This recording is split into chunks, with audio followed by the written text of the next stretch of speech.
Today I'm working on a 2016 BMW 5 Series. Just want to make a quick video talking about something I see pretty often.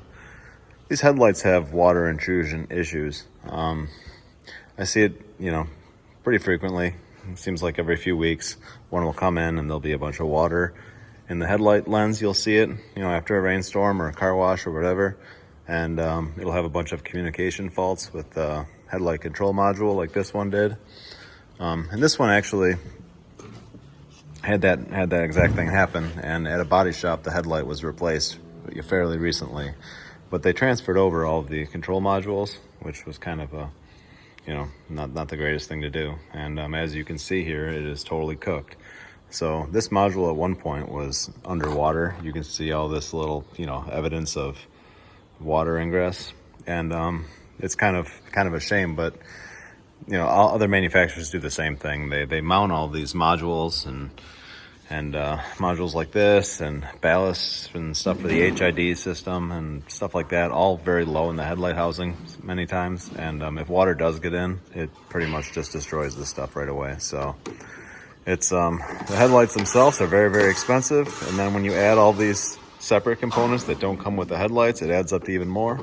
And on top of it, it's a pretty good sized job. So if you take it to a shop, it's very expensive to replace these headlights. So on something like this, it's going to be, well over $1,000, a few $1,000s likely to replace your headlights when there's water in them. I mean, I can't imagine it being less than a couple grand. But you can do it without removing the bumper completely. You have to remove it to some point. What I usually end up doing on these is pulling this piece of trim off on the top, undoing all these screws. They're just T30s that just go down here underneath this seal that just pulls straight up. And you can pull these two bolts under here and the wheel well liner, and then you can get to all the fasteners for the headlight and kind of bring this out. I just have a little cart here, and you can kind of roll this out enough where you can get to everything fairly easily. So with the headlight in place, you can't even really get to the plug to even check anything. So this has to happen basically. This one had a blown fuse in the trunk for that control module after that was, cooked. So also there's a fuse box in the trunk you want to check. It's on the right hand side underneath the tail light kind of.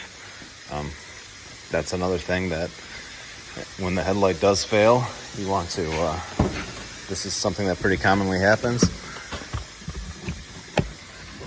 This one was fuse 127, which was this right here, this 10 amp one, all the way up here to the left, but there's other ones that may blow depending on what you have going on. But yeah, so now I'm waiting for the module to show up, and I'm gonna put that in, and hopefully all the fault's clear and the headlight starts working again. But yeah, so if you do have water intrusion in your light, if you notice you see some, you see any water at all, you want to make sure you address that quickly. Even if you have to buy a new headlight, it's still cheaper to buy a new headlight and swap over all the modules before they are corroded and destroyed. So that's it. Thanks for watching.